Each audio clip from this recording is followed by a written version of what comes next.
Assalamualaikum warahmatullahi wabarakatuh, Bu. Waalaikumsalam warahmatullahi wabarakatuh. Perkenalkan, saya Sisri Yeni, calon guru penggerak angkatan 9, Bu, dari SD 165 Pekanbaru. Ya, senang bertemu dengan Ibu. Ya, di sini saya ingin mewawancarai Ibu Seri Fatmawati selaku Kepala Sekolah Hebat MDTA di mana, Bu? Al-Fajri Sukakarya. Al-Fajri Sukakarya. Maaf mengganggu waktunya ya, Bu. Ya, nggak apa-apa. Begini, Bu, di sini kami kan kebetulan pada modul 3.1 ini kami dapat materi tentang pengambilan keputusan dalam di mana kita dihadapkan dengan dilema etika dan bujukan moral. Di mana dilema etika itu adalah di mana situasi kita dihadapkan pada pilihan antara benar dan benar, Ibu.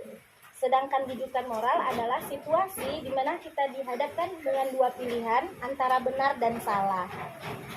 Dalam dilema etika itu, Bu, terdapat beberapa paradigma. Yang pertama, paradigma individu lawan masyarakat. Yang kedua, paradigma rasa keadilan lawan rasa kasihan. Yang ketiga, paradigma kebenaran lawan kesetiaan. Dan yang keempat, paradigma jangka pendek lawan jangka panjang. Selain paradigma, itu kita juga dalam pengambilan keputusan itu kita memiliki 3 prinsip, Ibu. Yaitu prinsip yang pertama, berpikir berbasis hasil atau hasil akhir atau end based thinking. Yang kedua, berpikir berbasis peraturan atau rule based thinking. Dan yang ketiga, berpikir berbasis rasa peduli, yaitu care based thinking.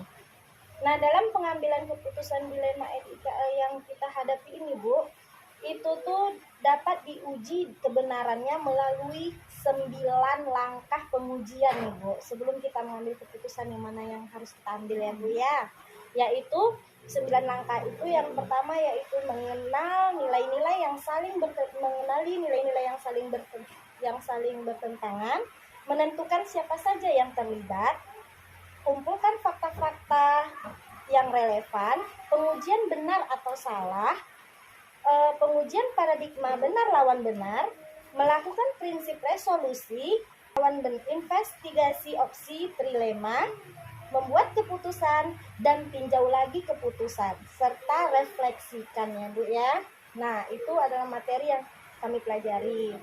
Nah, sekarang saya ingin menanyakan beberapa pertanyaan kepada Ibu.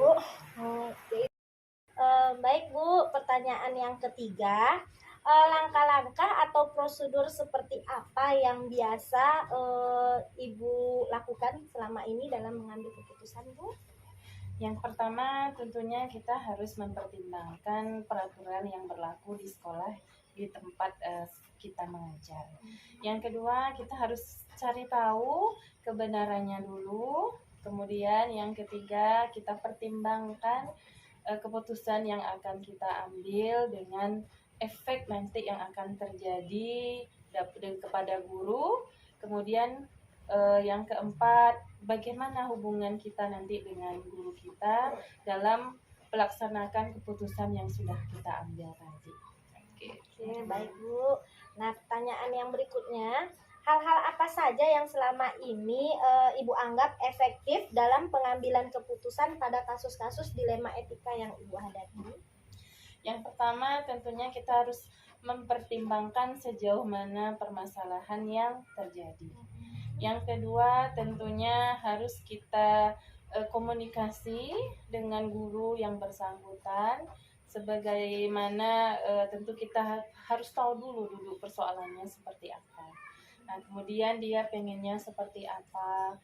Jadi kita dengarkan dulu keluh kesahnya, nanti baru kita ambil keputusan yang baik supaya nanti terjadi hubungan yang baik setelah diambilnya keputusan. Jadi nanti kalau seandainya keputusannya sudah diambil, mudah-mudahan nanti gurunya bisa menerima dan bisa melaksanakan sehingga terjadi efeknya nanti tentu dalam proses belajar mengajar tentunya ke siswa atau santri ya, Bu.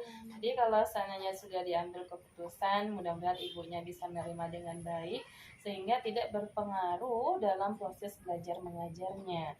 Kalau keputusannya baik, tentunya hasilnya juga akan baik. Tentunya kalau gurunya senang, otomatis dia akan senang dalam mengajar, kemudian siswanya juga senang menerima apa yang diberikan oleh guru tersebut. Mantap Ibu ya. Nah, kemudian nih Bu, hal-hal apa saja yang selama ini menurut Ibu adalah merupakan tantangan dalam Ibu pengambilan keputusan pada kasus dilema etika ini, Bu? Ini kadang saya sangat berat sekali untuk mengambil sebuah keputusan antara kita mempertimbangkan yang baik dan yang lebih baik gitu ya Bu ya. Iya.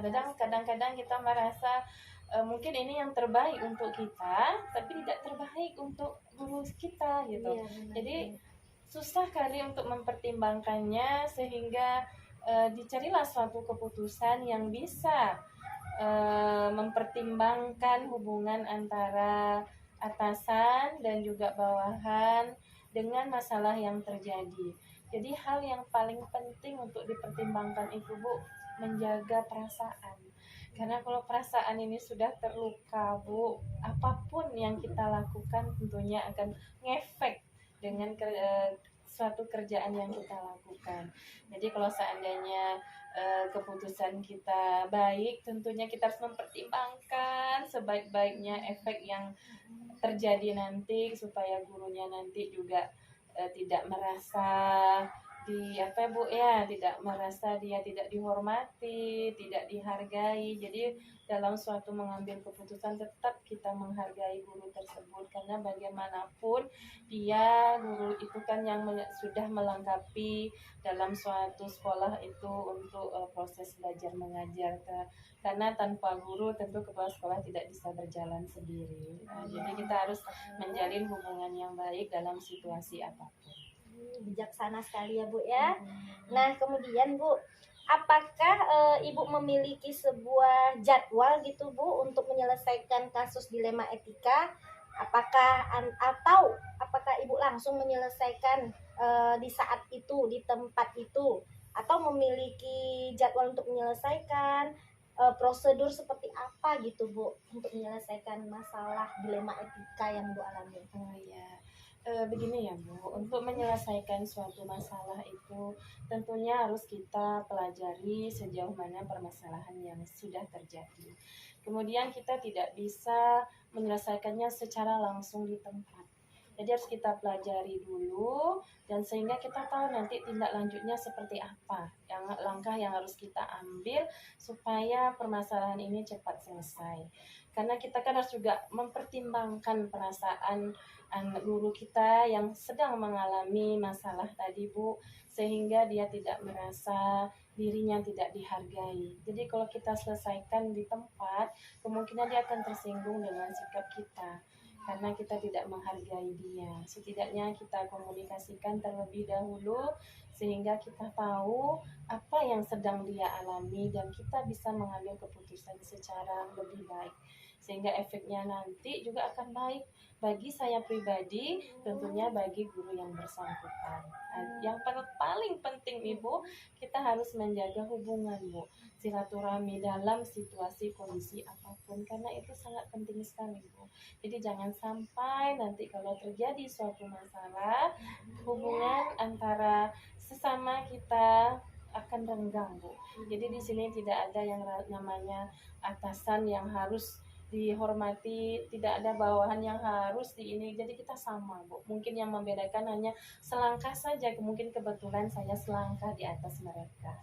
Jadi kalau secara ini kita sama Bu, namanya dalam suatu sekolah tentunya kita ini keluarga kan Bu. Jadi kalau di mana ada suatu yang mengalami masalah, tentunya kita akan mengambil suatu keputusan secara baik, sehingga akan terjadi hubungan yang baik di antara kita sesama ya Bu ya. Oke. Baik Bu, kita mulai dengan pertanyaan pertama ya Bu ya. Bagaimana Ibu dapat mengidentifikasi kasus-kasus yang merupakan dilema etika atau bujukan moral yang pernah Ibu alami? Baik Bu, terima kasih. Mungkin saya selama menjadi pemimpin tentunya sering mengalami dilema etika dalam selama proses menjadi kepala sekolah. Namun demikian tentunya harus kita pelajari dulu sejauh mana masalah yang kita hadapi, dan kemudian kita pelajari dulu secara khusus atau secara mendalam tentunya nanti bagaimana tindak lanjutnya supaya masalah ini dapat diselesaikan secara baik dan berguna untuk saya pribadi dan bagi rekan-rekan di sekolah yang saya pilih. Oh, baik Bu, terima kasih ya Bu ya atas jawabannya. Nah, kemudian Bu, bagaimana Ibu menjalankan pengambilan keputusan di sekolah Ibu, terutama untuk kasus-kasus di mana ada dua kepentingan yang sama-sama benar atau sama-sama mengandung nilai kebaikan? Iya, memang kita berat ya Bu ya untuk mempertimbangkan suatu hal yang sama-sama benar, yang sama-sama menurut kita tuh baik ya Bu ya. Namun demikian sebagai seorang pemimpin tentunya kita harus bisa lebih memilih mana yang paling benar sehingga keputusan yang kita ambil tidak salah nantinya. Adakah seseorang atau faktor-faktor apa yang selama ini mempermudah atau membantu Ibu dalam mengambil keputusan dalam kasus-kasus dilema etika yang Ibu alami? Yang pertama tentunya kita mempertimbangkan peraturan yang berlaku di sekolah kita. Yang kedua kita mempertimbangkan efek keputusan yang akan kita ambil. Yang ketiga tentunya kita harus mempertimbangkan dari segi gurunya, dampak yang akan terjadi setelah kita mengambil keputusan dari kasus dilema etika yang kita alami. Yang selanjutnya menjalin silaturahmi antara guru dan atasan supaya terjalin hubungan yang baik walaupun sudah terjadi etika dilema sehingga tidak terjadi hubungan yang renggang antara saya sebagai pimpinan dan guru yang mengajar di sekolah saya. Baik Bu. Nah, dari semua hal yang telah Ibu sampaikan ini Bu, pembelajaran apa yang dapat Ibu petik dari pengalaman Ibu dalam mengambil keputusan pada dilema etika ini, pada kasus dilema etika ini? Iya Bu, tentunya yang pertama kita harus mengambil kebijakan itu tentunya tidak untuk guru yang bersangkutan, tentu akan menjadi pelajaran bagi diri saya sendiri bagaimana cara saya untuk mengambil keputusan dalam sebuah masalah. Yang kedua tentunya kita harus mempertimbangkan dampak yang terjadi pada guru tersebut setelah keputusan yang kita ambil. Semoga keputusan yang kita ambil ini tidak salah dan tidak menjadi bumerang antara saya dengan guru yang sedang mengalami masalah. Jadi yang selanjutnya mudah-mudahan bisa terjalin hubungan yang baik. Walaupun dengan adanya satu masalah tidak membuat hubungan kita renggang. Jadi kalau bisa terjalin silaturahmi yang baik dan kedepannya juga lebih baik. Iya benar Bu, aduh bagus sekali, sangat puas saya mendengar jawaban dari Ibu dan dapat menjadi masukan bagi saya ya tentunya ya Bu ya. Baiklah Bu Seri, terima kasih atas waktunya Bu Seri. Iya, Maaf saya sudah sama-sama. mengganggu. Tidak apa-apa Bu, senang Ibu bisa bermain ke rumah saya. Senang juga bisa berbagi ilmu gitu kan. Alhamdulillah. Baiklah saya permisi dulu ya Bu. Terima kasih atas jawabannya. Iya, Assalamualaikum sama-sama. warahmatullahi wabarakatuh. Waalaikumsalam.